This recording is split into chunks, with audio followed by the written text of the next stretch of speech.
xaal ma leeralal foofu parce que moom solo. ma ne le PASTEF est parti en tant que parti. buntu bi est parti en tant que parti. non mais ñoom waxuñu loolu de ñoom waxuñu loolu. non man ñoom li ñu wax.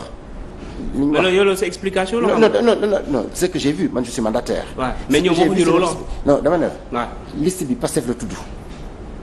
liste bi tuddul coalition. waaw mais boo xoolee ci biir par exemple ñu investir am na ñu bëri ñoo xamante ne bokkuñu parti Pastef. waaw mais loolu lay expliqué dama ne la. loolu buntu bi du ko nangu pour plusieurs raisons. waaw ñun jàppoon nañ ne comme coalition moo gagné en 2024. ñu def waxtaanoon ci coalition dem élection man moo ma gën a lool d'un point de vue politique. ñoom def nañ le choix dem en tant que parti ci turu parti. Ouais.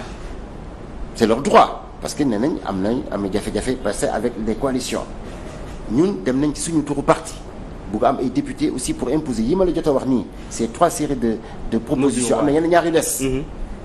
loolu bëgg nañ am ñu ko porter moo tax ñu bëgg Sénégal yi voter ñu pour que ñu mën a porter loolu au sein de la majorité wax nag ne attention. su fekkoon ne Pastef daf ñu oo dans le cadre d'une coalition mais dañ koy nangu pour une raison simple on a pris des engagements par rapport aux populations on a proposé de transformer le pays bëgg nañ ko décentraliser ñoom wax nañ sax ne dañoo bëgg 8 méga régions ñoom ñu ko waxalee 8 pôles territoires ñun ñu wax 5 et sur l'emploi sur l'industrialisation il y a beaucoup de choses ñoo ci ànd sur la reddition des comptes ñoo ci ànd mais dama ne dañoo dem en tant que parti politique c'est ça le récépissé ñun ñu dem en tant que parti politique. en tout cas ñoom waxuñu loolu. non damay wax li am. ok li am mooy un récépissé de parti buntu bi mënul am un député El Hadji Ibrahima Mbow député PASTEF à l'Assemblée nationale ça n'a aucun sens politique. d'accord mais est-ce que vous trouvez pas. ma daaneel foofu rek. allez-y rapidement mais il y a pas que buntu bi il y a d'autres alliés qui est la majorité présidentielle yu dem ci seen turu coalition léegi nag su yàlla defee ñu daje Assemblée nationale. d'accord autour d'un programme.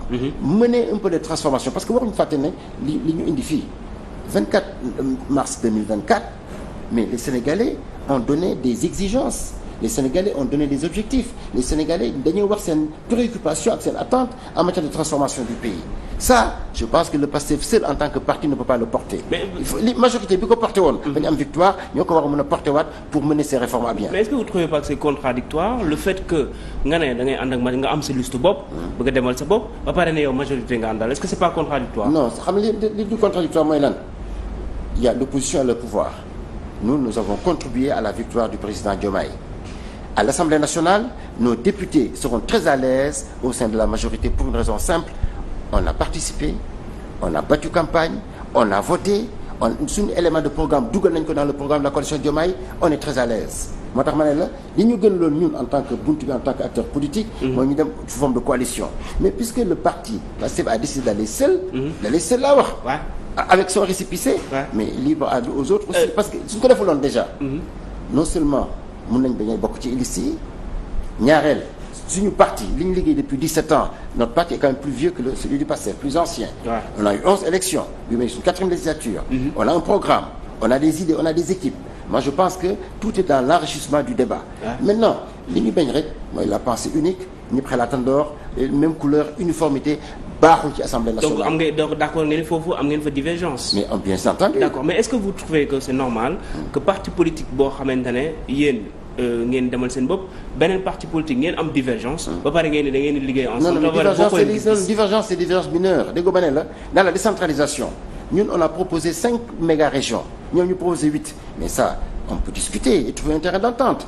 kenn ñu argumenté xam en termes de budget ñu koy doxalee on n'a pas de différence fondamentale dans comment on veut transformer le pays peut-être on aura des différences dans le vote du budget ou dans la mise en œuvre mais tollaguñu fa parce que gisaguñu ko le plan Sénégal 2050 a été décliné. Excellent programme très ambitieux. Ah bon? Oui c'est un excellent programme. En termes d'ambition mais il y a beaucoup de gens qui ont dit que c'est du plagiat. waaw non mais non xam nga plagiat répétition les gens sont libres de leurs propos. mais li ma gis mooy. mais pensez pas que c'est pas du plagiat. plagiat par rapport à quoi par rapport à qui. par rapport au PSE. non xam nga le plan Sénégal émergent jeex na puisque les Sénégalais. ont arrêté 2035 la waroon arrêté. non mais dama ne jeex na parce que les Sénégalais ont arrêté la dynamique ont changé les acteurs ont exigé beneen transformation le plan Sénégal 2050 est extrêmement ambitieux. ci li mu bëgg a def ci économie. souveraineté idéal bi mu am. pour ñu nekk une économie souveraine. idéal bi mu am pour renforcer la dimension culturelle. idéal bi mu am pour l'intégration africaine. idéal bi mu am pour ñu miser sur les ressources endogènes dafa am solo même su fekkee ne doyul. Maintenant la question qu'on n'a pas encore vue. On attend que ñu présenter ñu ko c'est comment mettre tout ça en œuvre et comment faire pour avoir des résultats de manière rapide parce que 2050 dafa xaw a sori. dafa sori sax laa wax.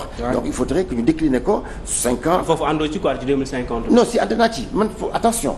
man dama gëm li si yi doon wax. 100 ans pour régler nos conflits 100 ans pour bâtir une économie et 100 ans pour dominer le monde man dama gëm cette vision à long terme. Mais aujourd'hui le président Diomaye a été élu pour 5 ans son mandat se termine en 2029. suñ góorgóorloo il aura un deuxième mandat donc man li ma jàpp mooy assemblée bii ñëw nii leen outil lay teg leen levier lay teg pour que les 5 ans soient 5 ans bénéfiques de production de résultats et de défis 2050 ma wax loolu. c'est normal d'avoir cette vision globale parce que les problèmes sont tellement complexes. kenn mënu ko régler en si peu de temps. Mais là où on attend le gouvernement actuel, c'est ñu wax ñu. En termes de mise en œuvre, en termes de mise en pratique, quel est l'échelon l'échéancier des opérations. Concrètement, comment on va faire pour régler les problèmes de scolarité? Comment on va faire pour li xew Bakel ak Matam du amati? Ni nga wax Bakel ak Matam. J'ai été à Touba il y a 2 jours, mais le centre-ville c'est terrible. Les routes sont caouteuses, am na il y a les égouts, l'aménagement n'est pas réussi, l'assainissement n'est pas réussi. Alors que Touba est une ville majeure de religion, une ville sainte, importante avec un dynamisme amu fa. Ça veut dire que li manqué dafa bëri. Léegi nag suñu amul différence essentielle. Peut-être que dans la mise en œuvre suñu waxtaanee dañu am des terrains d'entente maintenant ma ñëwaat rek sur le plan politique. On ne peut pas aujourd'hui être dans une majorité dans une dynamique et ne pas répondre aux engagements qu'on a pris. Le 24 mars 2024 la mouvance présidentielle a pris des engagements par rapport aux populations ñun buntu bi nañ góorgóorlu ba loolu ñu respecté ko. D'accord. À chaque fois dañuy wax le jubbanti mais là le jubbanti a son sens vraiment parce que Sénégal soxla na jubbanti fi ñu toll.